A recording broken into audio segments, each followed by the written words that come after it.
बिस्मिल्लाहिर्रहमानिर्रहीम। अस्सलाम वालेकुम। मेरे चैनल में खुश आमदीद। तो चलिए शुरू करते हैं आज की कहानी। मंसूर को साथ वाले गांव के ज़िम्मेदार की बेटी पसंद आ गई। वो अपने बाप की जायदाद की इकलौती वारिस थी। मंसूर ने वालिद से कहा कि वो फौजिया से शादी करना चाहता है। बाप राज़ी हो गया। वो ज़िम्मेदार अशरफ के पास गया जो बाइखलाक शख्स था। उसकी बीवी जवानी में फौत हो गई थी और उसने बच्ची की खातिर दूसरी शादी नहीं की थी। अब ये बच्ची जवान हो गई थी। अशरफ ज़िम्मेदार की नूरे नज़र फौजिया गांव की खूबसूरत लड़की थी। खिलती हुई रंगत, गुलाब की पंखड़ियों से होंठ सरोकद इसके कह के गांव की पगडंडियों पर इस तरह बिखरे हुए थे जैसे हवा फूलों की खुशबुओं को फ़ज़ा में बखेर देती है। इस हूर शमाइल में किसी खूबी की कमी ना थी। वो जब हंसती तो लगता कि जैसे सफ़ेद मोतियों से भरे सीप का मुंह खुल गया हो। वो अगर हूर शमाइल थी तो मंसूर भी हुस्न में किसी से कम ना था। इसके साथ वो मेहनती और खुश गुफ्तार भी था। इसके घराने के लोग ताज़ीम किया करते थे। मंसूर का बाप इलाके में बाइज़्ज़त शख्सियत जाना जाता था। तभी मलक रहमत बग़ैर ऊंच नीच का ख्याल किए लड़की के वालिद के पास सवाली बनकर चला गया। इसने अशरफ ज़िम्मेदार से बेटे के रिश्ते की बात की तो वो खामोश हो गया। मलक साहब ने खामोशी की वजह पूछी। तब वो गोया हुआ कि मैं मजबूर हूँ। बरादरी से मशवरा किए बगैर आपको कोई जवाब नहीं दे सकता। मुझको वक्त चाहिए ताकि अपने भाइयों से बात कर सकूं। ज़िम्मेदार अशरफ ने अपनी बरादरी को बुलाया। उन्होंने कहा कि रहमत ज़िम्मेदार लाख अच्छा सही, मगर हम अपनी लड़की का रिश्ता कैसे रवायत से हटकर कर दें। हाँ, अगर वो लड़की के बदले अपनी लड़की का रिश्ता हमको दे तो फिर बात हो सकती है। भाइयों के मुतालबे को लेकर अशरफ ने मलक रहमत से मुलाकात की। कहा कि मेरी बरादरी इसी सूरत राज़ी हो सकती है अगर आप अपनी लड़की का रिश्ता बदले में हमको दें। आप किस लड़के के लिए बदले में रिश्ता लेना चाहते हैं? मलक ने सवाल किया। हमारे यहाँ ऐसा कोई लड़का तो मौजूद नहीं है और मेरी एक ही लड़की है जिसको आप बहू बनाना चाहते हैं। सो ये शर्त बरादरी की इस सूरत पूरी हो सकती है कि मैं फौजिया को आपकी बहू बनाना मंजूर कर लूँ और आप अपनी लड़की मेरे अक्त में दे दें। दूसरी सूरत में हमारी तरफ से इनकार समझें। रहमत को अशरफ की बात नागवार गुजरी, ताहम वो मसलहतन खामोश हो गया क्योंकि इसको बेटे की खुशी हर हाल में मुकद्दम थी। इसने घर आकर बेटे को लड़की वालों की शर्त से आगाह कर दिया। मंसूर ने बुरा मानने की बजाय बाप से कहा, बाबा जान आपने अजरा बीबी की शादी भी तो करना है। इसकी उम्र काफ़ी हो चुकी है। इसको ज़िम्मेदार के नकाम में देने में कोई कबाहत नज़र नहीं आ रही। इस तरह अगर अशरफ के औलाद हुई भी तो इसकी सारी मलकियत हमारे ही पास आएगी। आप इस मामले पर ठंडे दिल से गौर करें। आपा मुझसे 10 बरस बड़ी है और अशरफ इससे 15 बरस ही बड़ा होगा। जबकि अशरफ ना तो बदकमाश है और ना याश आदमी है। इसकी शराफत तो सारे गांव पर मुसल्लम है। उम्र का फ़र्क तो है लेकिन आपको आपा के लिए शराफत वाला जोड़ ही देखना चाहिए। कुछ दिनों गौर के बाद मलक रहमत राज़ी हो गया। सोचा कि मंसूर सही कहता है, कब तक बेटी को बिठाए रखूँगा, जबकि अब तो अज़रा की शादी की उम्र भी निकली जाती है। इसने अशरफ को अंदिया दे दिया कि मुझको तुम्हारी शर्त मंजूर है। मैं अपनी दफ्तर आपके अक्त में देने को तैयार हूँ। जब इस बात का इल्म अज़रा के मामू को हुआ, वो परेशान हो गया क्योंकि अज़रा इसके बड़े लड़के की मंगेतर रह चुकी थी, मगर इसके बेटे ने शहर जाकर अपनी मर्ज़ी से शादी कर ली थी। वो बहनोई के पास आ गया और कहा कि तुम अज़रा की शादी किसी और से नहीं कर सकते। ये मेरे लड़के के नाम हो चुकी है और इसी के नाम रहेगी। अशरफ को साफ जवाब दे दो। कैसी बात करते हो कासम? जब तुम्हारे लड़के ने खुद मेरी लड़की को रद्द करके और जगह शादी कर ली है तो फिर इसके साथ मंगनी का इस्तेहकाक कहाँ बाकी रह जाता है? क्या अब मैं इसकी किसी और जगह शादी नहीं कर सकता? उम्र भर इसको अपने दर पर बैठाई रखूँगा इस वजह से कि बचपन में इसकी मंगनी तुम्हारे बेटे से हो गई थी। ये तो सरासर जुल्म है। तुम जानते हो कि हमारे यहाँ मर्द और जगह शादी कर लेते हैं मगर वो अपनी मंगेतर से दस्तदार फिर भी नहीं होते। मर्द दूसरी शादी करते हैं और अज़रा से मेरे मुसम्मल की दूसरी शादी होगी। मैं अभी जाकर बरादरी को इकट्ठा करता हूँ। اگر انہوں نے اس بات سے اختلاف کیا تو پھر تمہارا اختیار ہے کہ جو چاہے کرو۔ ماموں کی باتیں سن کر منصور سخت پریشان ہوا، کیونکہ اس کا باپ ادھر اشرف کو ہاں کہہ آیا تھا، ادھر ماموں نے اڑچن ڈال دی تھی۔ اب اگر یہ لوگ عذرا کا رشتہ اشرف کو دینے سے پیچھے ہٹے تو لازم تھا کہ ادھر سے بھی انکار ہی سننے کو ملتا۔ تب تو منصور کی جان پر بن جاتی۔ اس نے باپ کو ایک بار پھر سمجھایا کہ ماموں کو من مانی کرنے دو، عذرا کو وہ مزمر سے بھی آتے ہیں اور بیٹے کی دوسری شادی کرتے ہیں تو اس سے ہم کو کیا فرق پڑتا ہے؟ منگنی تو موجود ہے، ہم نے اس کو بیانا بھی تو ہے۔ عذرا کی بجائے سلمیٰ کو اشرف کے عقد میں دے دو، تمہاری دونوں لڑکیاں اپنے گھر کی ہو جائیں گی اور فوزیہ کا رشتہ ہمیں مل جائے گا۔ منصور بیٹے، پہلے والی بات تو ٹھیک تھی، تمہاری تجویز میرے جی کو لگی، لیکن اس بار یہ رشتہ مناسب نہیں رہے گا۔ سلمیٰ بہت چھوٹی ہے، اشرف تو اس سے 30-35 برس بڑا ہوگا، میں اپنی بیٹی پر یہ ظلم نہیں توڑ سکتا۔ بابا جان، ہم بھی ماموں سے مخالفت مول نہیں لے سکتے، ایک تو ہمارے خاندان کا وہ سب سے خوشحال آدمی ہے، اس کا برادری پر زور چلتا ہے، اوپر سے وہ ہم سے دشمنی پال لے گا تو بھی ہم کو بے وقت ہونا پڑے گا۔ وہ میری شادی کبھی اشرف کی بیٹی سے نہ ہونے دے گا۔ بیٹے کی منت سماجت سے رحمت کا دل مٹھی میں آ گیا۔ بیٹیاں بھی اپنی ہوتی ہیں، مگر حیثیت بیٹوں کے گاؤں والوں کی نظر میں زیادہ ہوتی ہے۔ بیٹیاں اس کے گرد کو نہیں پہنچ سکتی۔ لڑکیاں ہوتی کس لیے ہیں؟ اپنے بھائیوں پر قربان ہونے کے لیے ہی ہے نا۔ یہ کوئی نئی اور انہونی بات تو نہ تھی جو منصور کہہ رہا تھا۔ کچھ کشمکش کے بعد رحمت نے سلمیٰ کو اشرف کے عقد میں دینا قبول کر لیا، کیونکہ اشرف بھی تو ذمہ دار تھا اور دریا میں رہ کر مگرمچھ سے بیر نہیں لیا جا سکتا۔ سلمیٰ باپ اور بھائی کے اس فیصلے سے بے خبر سارا دن کھیتوں میں بھاگتی پھرتی۔ اس کے ابھی ہنسنے کھیلنے کے دن تھے، ابھی تو وہ گڑیوں کے گھر بناتی اور ان کی شادیاں کرتی تھی۔ اسے نہیں معلوم تھا کہ بہت جلد اسے بھی گڑیا بنا کر اس گھر سے رخصت کر دیا جائے گا، اور وہ بھی ایک عمر رسیدہ شخص کی دلہن بنا کر۔ سلمیٰ کی ماں ایسا نہ چاہتی تھی، کیونکہ وہ اس کی شادی اپنے چھوٹے بھائی کے بیٹے یامین سے کرنا چاہتی تھی، جو گاؤں کا سجیلا اور بہادر جوان تھا۔ وہ بھی سلمیٰ کو پسند کرتا تھا، تاہم 15 برس کی سلمیٰ اب تک پسند کے مفہوم سے ناآشنا تھی۔ گاؤں میں لڑکی کی زندگی ہی کیا ہوتی ہے؟ یہاں مرد سمجھتے ہیں کہ اس کے اپنے کوئی جذبات اور احساسات ہی نہیں، وہ پیدا ہوتے ہی مال و مسروقہ کی طرح بانٹ دی جاتی ہے۔ اگر اس وقت ایسا نہ کریں تو بڑے ہونے کے بعد بھیڑ بکریوں کے بھاؤ بیچنا پڑ جاتا ہے۔ سلمیٰ تو ایسی گائے تھی کہ باپ اور بھائی جس کے کھونٹے سے چاہیں باندھ دیں، اس کو کچھ سوچنے کا حق ہی نہیں تھا۔ سلمیٰ کی ماں بھی اس نظام کی پروردہ تھی، وہ چاہتے ہوئے بھی بیٹی کی طرفداری نہ کر سکی، اور یوں رحمت منصور کی خوشی پوری کرنے کی خاطر بیٹی کو ایک بوڑھے کے عقد میں دینے پر راضی ہو گیا۔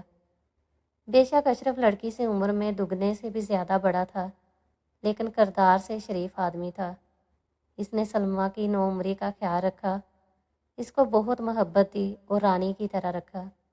وہ اسے گھر کے کسی کام کو ہاتھ نہ لگانے دیتا اور گھر والوں سے اس کی عزت بھی کرواتا تھا۔ اس کو سیر و تفریح کو شہر گھمانے پھرانے لے جاتا، جو زیور کپڑا سلمیٰ پسند کرتی خرید کر دیتا تھا۔ سلمیٰ ابھی بچی تھی، اس کی شخصیت خود بخود اس طرح ڈھل گئی جیسے کہ شوہر نے چاہا۔ وہ بھی اشرف کے دل سے عزت و خدمت کرتی، اس کی فرما بردار رہتی تھی۔ بھلا اشرف کو اور کیا چاہیے تھا؟ سلمیٰ کی جب شادی ہوئی اس کے ارمان نہیں جاگے تھے، اس کے من میں کوئی نہ تھا، تبھی اس نے اپنے عمر رسیدہ شوہر کو بھی اپنا دیوتا مان لیا۔ تاہم کبھی کبھی اشرف کو یہ احساس شدت سے ہوتا تھا کہ سلمیٰ اس کی بیٹی فوزیہ سے بھی چھوٹی ہے اور یہ رشتہ بے جوڑ ہوا ہے۔ منصور کو تو فوزیہ مل گئی، وہ اپنی من چاہی بیوی پا کر بہت خوش تھا۔ اس کو اس بات سے کچھ سروکار نہ تھا کہ سلمیٰ عمر رسیدہ شوہر سے وہاں خوش ہے یا نہ خوش۔ فوزیہ بھی منصور کو پا کر خوش تھی، ان دونوں کی زندگی گویا جنت جیسی تھی۔ دلی پسندیدگی، عمر ایک جیسی، مزاج میں ہم آہنگی، سوچ ایک سی، ان کی حیات پر کوئی جبر تھا نہ کوئی احساس محرومی تھا۔ اس سارے فسانے میں اگر کسی کا کچھ لٹا تھا تو وہ یامین تھا، جو دل سے سلمیٰ کو چاہتا تھا۔ وہ بہت اداس رہنے لگا تھا، رحمت کے گھر آنا جانا ہی ترک کر دیا تھا۔ اس کو ہر لمحے سلمیٰ کی یاد ستاتی تھی، جس کی فرمائش پر وہ روزانہ کبھی بیری کے درخت پر چڑھ کر لال لال میٹھے بیر توڑ کر اس کی جھولی میں بھر دیتا تھا، تو کبھی کھجور کے اونچے درختوں پر کھجوریں نیچے گراتا اور سلمیٰ ان کو چن چن کر دامن بھر لیتی تھی۔ وہ یامین کے احساسات سے بے خبر تھی، اس کو وہ اچھا بھی لگتا تھا۔ وہ عرصے تک اداس کھیتوں میں پھرتا پھرا، جہاں پگڈنڈیوں پر وہ اس کو بھاگتی نظر آتی تھی۔ کبھی تو اس کو ایسا محسوس ہوتا کہ وہ سلمیٰ کی یاد میں پاگل ہو جائے گا۔ کچھ عرصہ بعد وہ ان اداس رکھنے والی یادوں سے بہت ٹوٹ گیا تو ایک دوست کے توسط سے دبئی چلا گیا۔ سلمیٰ جوں جوں بڑی ہو رہی تھی وہ شعور کی منازل طے کرتی جا رہی تھی۔ اب اس کو محسوس ہونے لگا کہ اس کی زندگی میں کوئی خلا ہے۔ وہ کچھ بے چین سی رہنے لگی تھی۔ کبھی اشرف کے بڑے سے گھر میں بلائی بلائی سی پھرنے لگتی۔ یہ بات اشرف نے بھی محسوس کر لی۔ سردیوں کے موسم میں چاندنی اس کو بے قرار کرتی تو وہ شوہر کو جگا کر کہتی کہ مجھے کھیتوں میں لے چلو، دیکھیں تو کھیتوں میں رات کو چاند کی روشنی کیسی دکھتی ہے۔ اشرف یہ کہہ کر سو جاتا کہ تم تو پاگل ہو گئی ہو، سو جاؤ، اس وقت بھلا چاندنی دیکھنے کوئی کھیتوں میں جاتا ہے؟ اتنا بڑا صحن ہے، یہیں دیکھ لو اور مجھے سونے دو، مجھ کو سردی لگ رہی ہے۔ کوئی اور کیا، خود سلمیٰ کو خبر نہ تھی کہ اس کو کیا ہو جاتا ہے۔ بس اسی قسم کے عارضے اب اس نادان روح کو لاحق ہونے لگے تھے کہ بہار کی ہوا، گیندے اور گلاب کے پھول اب اس کو اشارے کرتے اپنی طرف بلاتے تھے۔ وہ بے اختیار کیاریوں کے پاس جا کر دیر تک پھولوں کے بوٹوں کے بیچ بیٹھی رہتی۔ ان کی خوشبو اس کو مست کرنے لگتی اور اشرف اب زندگی کے پاس جا کر دیر تک پھولوں کے بوٹوں اور اشرف اب زندگی کے اس دور میں تھا کہ جب یہ ساری چیزیں اس کے لیے کشش نہ رکھتی تھی۔ وہ چاہتی اس کا شوہر حسین موسم میں بارش کی بوندوں کو چہرے پر پڑنے دے، اس کے ساتھ صحن میں بھیگے پھولوں اور رنگوں کی باتیں کر کے خوشبو سے محبت کرے اور اس کے حسن کی تعریف کرے، لیکن وہ یہ سب کچھ نہیں کر سکتا تھا، بلکہ اور بہت سے اہم معاملات اس کے ذہن کو الجھائے رکھتے تھے۔ کبھی کبھی وہ ان کی اس بچگانہ خواہشات پر سلمیٰ کو ڈانٹ بھی دیتا تھا، تب وہ دل مسوس لیتی اور کبھی خود کو ملامت بھی کرتی، لیکن اس کے دل میں پھر سے نہ جانے کیسے کیسے خیالات آنے لگے تھے۔ اس کی بڑھتی عمر نے سلمیٰ کو اور بھی حسین اور دلکش بنا دیا تھا۔ اس کو بناؤ سنگار کا طریقہ بھی آ گیا تھا۔ جب اس کے عین شباب کے دن آئے تو اشرف بیمار پڑ گیا اور تبھی اس کی بیماری نے طول پکڑ لیا۔ سلمیٰ اپنے جیون ساتھی کی بیماری سے بہت پریشان ہوئی۔ اس نے جی جان سے اشرف کی خدمت کی، چاہتی تھی کہ وہ جلد از جلد ٹھیک ہو جائے، اسی سے تو اس کے عورت ہونے کا مان تھا۔ دیور دیورانیاں سبھی جھک کر سلام کرتے تھے۔ خدا کی کرنی کہ جتنا اشرف کا علاج ہو رہا تھا اتنی اس کی بیماری بڑھتی جا رہی تھی۔ وہ شوہر کی علالت سے حواس باختہ ہو گئی، اس کو اپنا بھی ہوش نہ رہا۔ دن رات اشرف کی تیمار داری میں کھپتی گئی۔ اب بڑے میاں کو شدید احساس ہوا کہ اس نے اس معصوم کلی سے شادی کر کے بہت زیادتی کی ہے۔ اپنی عمر کی عورت سے ہی دوسری شادی اس کو زیب دیتی تھی۔ اب اس نے سوچا کہ موت تو برحق ہے، اگر سلمیٰ بھری جوانی میں بیوہ ہوگی تو اس کو کون سی راہ ہے۔ اسی سوچ کے پیش نظر اس نے اپنے بھائیوں اور سلمیٰ کے بھائی منصور کو بلوایا اور کہا کہ میں اپنی آدھی زمین سلمیٰ کے نام کرتا ہوں تاکہ میرے بعد یہ بھی سکھی زندگی گزار سکے۔ اس سسرال میں اس کی قدر اسی طرح رہے جیسا کہ میرے ہونے پر ہے۔ اگر میرے بعد یہ شادی کرنا چاہے تو بھی اس کی ملکیت میں جو زمین دے کر جا رہا ہوں وہ زندگی بھر اسی کی ملکیت رہے گی۔ بعد میں یہ جب چاہے میری بچی کو دے، لیکن کوئی اس کے نام لکھی گئی زمین میں اس کی مرضی کے بغیر نہیں لے گا، ورنہ قیامت کے دن میں اس کا گریبان پکڑوں گا۔ اشرف کی زندگی کے دن گنے جا چکے تھے۔ وہ آدھی ملکیت بیوی کے حوالے کر کے چل بسا۔ کیونکہ سلمیٰ کے بطن سے اشرف کی ایک بچی بھی تھی، لہٰذا اس کو اس ننھی کلی کا تحفظ بھی مطلوب تھا۔ اشرف کی وفات کے بعد سلمیٰ اپنی بچی سائرہ کے ساتھ سسرال میں ہی رہتی تھی۔ کچھ وقت گزرا کہ اشرف کے بھائیوں نے زمین سلمیٰ سے واپس لکھوا لینی چاہی، کیونکہ بھروسہ نہ تھا کہ کس کو لکھ دے۔ سلمیٰ نے حالانکہ واضح کر دیا کہ یہ ملکیت وہ سائرہ کو دے گی، کیونکہ باقی آدھی میں سے جو شرعی حصہ فوزیہ کو آتا ہے وہ اس کو مل جائے گا۔ मगर लालची देवरों को ये कब गवारा था।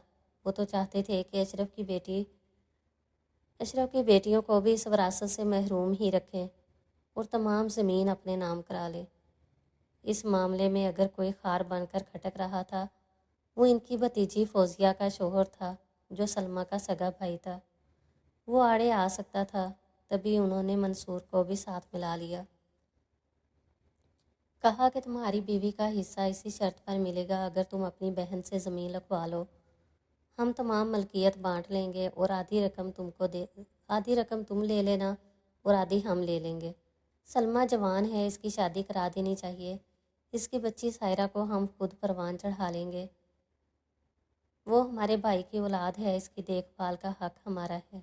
मंसूर तो पहले ही इसी फिक्र में था कि बाप की जायदाद से फौजिया को इसके हिस्से से महरूम कर दिया जाएगा और अशरफ के भाई आसानी से हिस्सा लेने ना देंगे। शायद मुकदमा करना होगा। मुकदमे पर ना तो फौजिया तैयार थी और ना मंसूर में इतना दम था कि वह अपने ससुर के भाइयों के मुकाबले लड़ता। अब जबकि वो खुद आधी मलकियत इसकी बीवी को देने पर राज़ी थे, तो मंसूर और इसके बच्चे का फ़ायदा इसी में था कि वो सुलह सफाई से इन लोगों की बात मान ले, वरना ये लोग आसानी से विरासत बेटियों और बहनों को देने वाले नहीं थे। जब देखा कि काम इतना आसान हो गया है, तो वो सलमा के देवरों से मिल गया और बहन के रिश्ते को पसे पुश डाल दिया। वो भी लालच में आ गया। इस तरह इन सब ने सलमा से वापस मलकियत लेने का प्लान बनाया। अपने सगे भाई मंसूर और दोनों देवरों के इरादों से बेखबर बेचारी सलमा तो अभी तक बेवगी की चादर ओढ़े दुख के अंधेरे में दफन थी। वो रो रो कर अपनी बेटी को गले लगाती, जो इसकी तसल्ली देने के काबिल भी ना थी। एक दिन सलमा का देवर इसके पास आया, कहने लगा, भाभी ज़मीन भाई ने तुम्हारी दिलजोई की खातर तुम्हारे नाम की थी। शायद इनको हम पर इतमाद ना था। अब तुम्हारी बेहतरी इसी में है कि ज़मीन वापस कर दो, क्योंकि यूं भी हम भाइयों का मुश्तरका खाता है। हम जब तक अराजी के मामलात नहीं देखेंगे, जब तक कि हम तुमको मुख्तारनामा ना दोगी, ये ज़मीन फ़िलहाल तो तुम्हारी किसी काम की नहीं है। ना तो तुम इस पर फसल उगाने की सबील कर सकती हो और ना मामलात अराजी खुद देख सकती हो। तुम कौन सा इस पर हल चला सकती हो। सलमा खामोश थी। सोचा कि पहले मंसूर भाई से मशवरा कर लूँ तो इन लोगों का जवाब दूँ। इस बात को कुछ ही दिन गुजरे थे कि मंसूर आया और बहन के पास बैठ गया। थोड़ी देर तक हमदर्दी की, फिर असल मौजू की तरफ आ गया। कहा कि यह ज़मीन जो तुमको मिली है वो मेरी बीवी के हिस्से की थी। वो भी तो अशरफ की औलाद है। अशरफ ने इसके हिस्से की ज़मीन तो इसको लिख कर दी ही नहीं। अब इसके चच्चा दें ना दें, मैं कहाँ मुकदमे लड़ता फिरूंगा। बेहतर है कि तुम अपने हिस्से में से आधी ज़मीन मुझको लिख दो। भाई का मुतालबा सुनकर वो हैरान रह गई कि ये इसके नाज उठाने वालों को क्या हो गया है। ये सब क्यों इस कदर लालची हो गए हैं। इसने फ़ैसला किया कि वो ज़मीन किसी को ना लिख कर देगी, बल्कि अपना और अपनी बेटी का तहफ़्फ़ुज़ करेगी। भाई ने देखा कि बहन मुतालबा नहीं मान रही। वो इसके देवरों से जाकर मिल गया। दूसरे दिन जब ये सब हाल के कमरे में बैठे मीटिंग कर रहे थे कि सलमा की ज़मीन कैसे इससे वापस ली जाए, इसकी देवरानी ने सारी बातें सुन लीं। वो नेक दिल औरत थी, खौफ खुदा रखती थी। इसने सलमा को आगाह किया कि तुम अगर इनको ज़मीन लिख कर ना दोगी तो ये तुमको मार कर किस्सा ही ख़त्म करने का तहैया किए बैठे हैं। अफसोस कि तुम्हारा सगा भाई भी इस प्लान में शामिल है। अब तुम्हारा या तुम्हारी मलकियत का तहफ़्फ़ुज़ कौन करेगा। उन्होंने ये मंसूबा बनाया था कि सलमा को ख़त्म करके इसकी लाश को गायब कर दिया जाए। हैरत के इस वक्त देवरों से ज़्यादा इसका भाई सफाक तरीन इंसान साबित हुआ। इसने कहा कि सलमा को मारकर नदी में लाश बहा देते हैं और सबको बताएंगे कि वो किसी के साथ फ़रार हो गई है। देवर बोले, मारने से बेहतर है कि इस पर बद चलने का इल्ज़ाम लगाकर दूर दराज इलाके में बेच दें। बच्ची तो हमारी ही है, सायरा को हम रख लेंगे।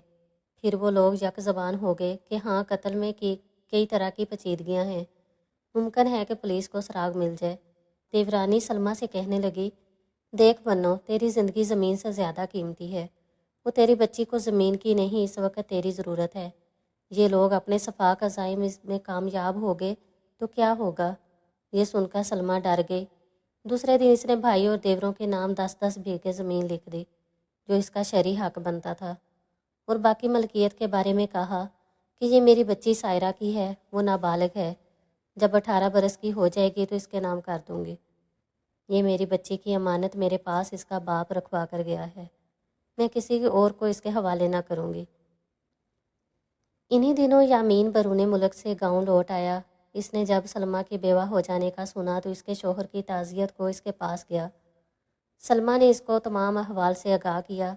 वो बहुत साल से बैरून मुल्क नौकरी कर रहा था और काफ़ी दौलत कमा कर लाया था। इसने सलमा को दिलासा दिया कि तुम हौसला रखो, मैं पहली फुर्सत में किसी वकील से मशवरा करता हूँ, देखें वो क्या कहते हैं। अभी सलमा पिछले वाक़े को बेमुश्किल भूल पाई थी कि इसका जेठ भी आ गया।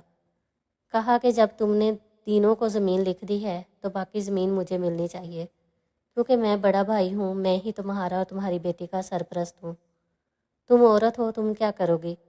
मेरी बीवी वफ़ात पा चुकी है, तुम मुझसे निकाह कर लो ताकि मैं तुमको तुम्हारी बेटी को तहफ़्फ़ुज़ दे सकूं। जेठ की बात सुनकर सलमा सदमे में रह गई। वो तो जेठ को बड़ा भाई जानती थी। वो ना तो ज़मीन इसको देना चाहती थी और ना इससे निकाह करना चाहती थी। यामीन आया तो सलमा ने इसको आगाह किया कि बात ऐसी हुई है। वो कहने लगा, निकाह करना है तो मुझसे ही कर लो। जेठ तो तुम्हारे मरहूम शोहर से भी बड़ा है और अभी तुम्हारी उम्र 30-32 साल है। मैं तुम्हारा हम उम्र हूँ, ये बूढ़ा क्या तुमको तहफ़्फ़ुज़ देगा। सलमा को भी सहारा चाहिए था। वो बोली, ठीक है, मैं राज़ी हूँ, तो फिर मैं निकाह का बंदोबस्त करता हूँ, लेकिन मेरे ससुराल वाले ऐसा कभी ना होने देंगे। ये निकाह पहले खुफिया होगा, बाद में हम मामला सुधार लूँगा, यामीन ने कहा। खाला के बेटे की शादी थी। सलमा शादी में शिरकत करने के लिए मेके गई। माँ को तमाम अहवाल से आगाह किया और साथ देने के लिए कहा। वो राज़ी होगी। इसने यामीन के वालिद यानी अपने भाई को राज़ी किया। इस तरह सलमा का निकाह इसकी माँ और मामू ने यामीन से करवा दिया। ये काम उन्होंने बहुत खामोशी और राजदारी से किया, हत्ता कि सलमा के भाइयों को भी इल्म ना होने दिया गया। बहुत राजदारी बरतने के बावजूद गांव में किसी तौर ये बात निकल गई कि सलमा का निकाह यामीन से हुआ है। खबर इसके जेठ और देवरों तक पहुंच गई। वो आग बगोला हो गए। उन्होंने सलमा के वालिद को बुलाया और कहा कि तुम्हारी बेटी ने निकाह कर लिया है और ये हमारी बेइज्जती है। अब तो इसको हमारी भतीजी सायरा और इसकी ज़मीन हमारे हवाले करना होगी, क्योंकि अब हमारी भाभी नहीं रही तो इस घर में भी कदम नहीं रख सकते। हैरत तो ये थी कि इस मुखालफत में खुद मंसूर पेश था कि जिसकी खुशी पूरी करने के लिए बाप ने बेटी को कुर्बान किया था। वो अब पछता रहा था कि सलमा की ज़िंदगी बर्बाद की है और अब ये लोग इससे ज़िंदा रहने का हक भी छीन लेना चाहते हैं। इसने सलमा को समझाया कि तुम ज़मीन वापस देकर ज़िंदगी बचा लो, वरना वो तुम्हारे खून के प्यासे हैं। सलमा ने कहा कि मैं ना तो बेटी इनको दूंगी और ना ज़मीन। ये मेरी बेटी की है, इसी को दूंगी। जो मेरा हिस्सा था इससे भी ज़्यादा इनको वापस कर चुकी हूँ। अब अगर वो जान लेना चाहते हैं तो ले लें। बाप बेटी की ज़िद देखकर लौट गया।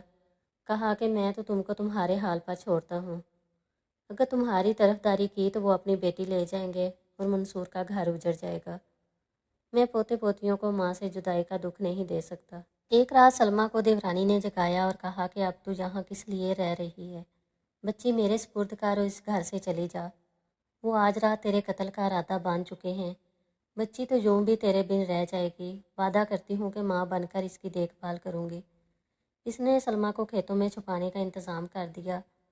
सर्दी में रात भर जिंदगी बचाने की खातिर वो खेतों में छुपी रही। दूर से आती कुत्तों की खौफनाक आवाज़ें और खौफ भरा अंधेरा था और वो देवरानी के डराने पर ज़िंदगी बचाने को सर्दी में ठठर रही थी कि इससे कुछ फासले पर आती कदमों की चाप सुनाई दी। लगता था मौत भूखे गध की तरह दबे कदमों इसको खोजती फिर रही है। ये मौत की आहट नहीं, इसके भाई और देवर थे जो इसे खेतों में ढूंढते फिर रहे थे। रात 2-2:30 बजे तक ये लोग इसको ढूंढते रहे। जब थक गए तो घर जाकर सो गए। तब सुबह तुलू होने से करीब इसकी देवरानी ने अपने पुराने बूढ़े मुलाजम चिराग दीन को भेजकर इसकी जगह इसे निकाला जहां वो छुपा दी गई थी। नौकर ने इसको शहर लाकर दारुल अमान में छोड़ दिया। सायरा देवरानी के पास थी। तभी सलमा को बेटी की तरफ से इत्मीनान था कि वो महफूज हाथों में है। जब वो घर से गायब हुई तो मंसूर ने यामीन पर पर्चा कटवा दिया कि वो इसकी बहन को लेकर गायब हो गया है, मगर इसके देवरों ने खोज निकाल लिया कि सलमा दारुल अमान में है। وہ वहाँ इससे मिलने पहुँच गए, मगर सलमा ने मिलने से इनकार कर दिया। उन्होंने अमले को कुछ देर दिलाकर सलमा से मुलाकात की और एक बार फिर पेशकश की कि वो अगर जेठ से शादी कर ले तो इसकी फिर से इज्जत देंगे और ज़मीन भी वापस ना लेंगे। सलमा ने ना सिर्फ इनकार किया बल्कि इनको बताया कि वो अब यामीन की मनकूहा है, लिहाजा जेठ से शादी नहीं कर सकती। अलबत्ता ज़मीन गवर्नमेंट की तहवील में दे सकती है ताकि जब तक इसकी बेटी बालिग हो जाए तो इसकी वरासत इसको मिल जाए। अब तो देवरों का गुस्सा दीदनी था। बहरहाल सर तोड़ कोशिश भी इनका बस नहीं चला कि वो सलमा को दारुल अमान से ले आते। केस अदालत तक पहुंच गया। अदालत में केस का फैसला सलमा के बयानात सुनने के बाद इसके हक में हो गया और इसको यामीन के साथ जाने और अपनी मर्ज़ी से ज़िंदगी गुजारने का हक मिल गया। अदालत ने इसको इसके शोहर यामीन के हवाले कर दिया और बच्ची को भी इसकी तहवील में देने का हुक्म सादर कर दिया, क्योंकि वो अभी माँ के साथ रह सकती थी। सलमा और यामीन बच्ची के हमरा किसी दूर के शहर जा बसे ताकि इन लोगों की नज़रों से ओझल हो जाएं जो इनकी जान लेने के दर पे थे और वक्त गुजरने से इनका गुस्सा ठंडा हो जाए। 7 बरस गुजर गए। यामीन के साथ सलमा अपनी खुशी से ज़िंदगी जी रही थी। एक रोज़ इसको अपने वालिद की वफ़ात की खबर मिली तो वो ना रह सकी और बाप के जनाजे के वक्त वहाँ यामीन के हमरा चली गई। इसका ख्याल था कि अब तो इसके देवरों ने इस बात को भुलाकर नाराज़गी ख़त्म कर दी होगी। बाप के घर में एक मंसूर ही इसका मुखालिफ रह गया था। वो तो सगा भाई था, भला इससे जान का क्या ख़तरा था। मौत के घर में सभी रोने पीटने में लगे थे। जनाजा दफनाकर मर्द घरों को लौट आए। रात को माँ ने बेटी को कहा कि सलमा, अब इस वक्त तुम्हारा दूसरे गांव जाना दुरुस्त नहीं, बेहतर है कि यामीन से कहो कि यहीं सो जाए, तुम लोग सुबह चले जाना। यामीन ने सलमा से कहा, यह ठीक नहीं, ये पुरानी दुश्मनी है। मुझे लगता है कि तुम्हारे देवरों और भाई के दिल में गुस्सा आग की मानद अभी तक वक्त की राख में सुलग रहा है। हमारा इसी वक्त निकल जाना ठीक है। सलमा मगर माँ के इसरार पर मजबूर थी। इसने कहा कि सुबह सूरज निकलने से पहले निकल चलेंगे, तुम अपने चचा के घर सो जाओ और जब जाना हो मुझे लेने आ जाना। सुबह काज़ब के वक्त यामीन अपने रिश्तेदारों के घर से आ गया और सलमा को चलने को कहा। वो आंखें मलती इसकी मोटर बाइक पर बैठ गई, मुंह तक न धोया। अभी वो आधे रास्ते में थे कि ताकब में आने वाले दुश्मन ने आ लिया और फायरों की बुछाड़ करके दोनों को छलनी कर दिया। ये कातल सलमा के देवर न थे बल्कि इसका अपना सगा भाई मंसूर था कि जिसकी खातर वो बूढ़े ज़िम्मेदार से ब्याही गई और इसकी ज़िंदगी बर्बाद हुई। सच है कि ज़मीन ज़र किसे प्यारे नहीं होते और इसके लालच में तो भाई भी अक्सर बहनों की जान के दुश्मन बन जाते हैं। तो बहनों की जान के मुहाफ़िज़ भाई ने इसकी जान ले ली। अशरफ के भाइयों ने जब अपनी बहन फौजिया को विरासत की ज़मीन में से हिस्सा ना दिया तो मंसूर ने इसका बदला अपनी बहन की जान लेकर लिया। खुद इसकी माँ ने थाने में गवाही दी कि सलमा और यामीन के घर से निकलने के बाद इसका बेटा मंसूर बंदूक लेकर इनके पीछे गया था। मैंने तो बहुत रोका कि वो नहीं रुका। कहा कि आज तो मैं सलमा को इसकी हठ धर्मी का मज़ा चखा कर रहूँगा। मंसूर गिरफ्तार हो गया। इसने इकरार कर लिया कि ज़मीन वापस ना करने पर इसके दिल में बहन के लिए गुस्सा तो पहले ही भरा था। इसने यामीन से अपनी मर्ज़ी से शादी करके इस गुस्से को और बढ़ा दिया। तभी से वो मौका की तलाश में था कि बाप की वफ़ात वाले दिन इसको मौका मिल गया और इसने तहैया कर लिया कि आज अपने अंदर के इंतकाम को ठंडा करके दम लेगा। मंसूर को उम्र कैद हो गई मगर सलमा और यामीन तो जान से गए। अगर कहानी अच्छी लगी है तो मेरे चैनल को लाइक करें और सब्सक्राइब करें और बेल नोटिफिकेशन को ऑन कर दें ताकि आपको सुनने को मिलती रहें इस तरह की नई नई और दिलचस्प कहानियाँ।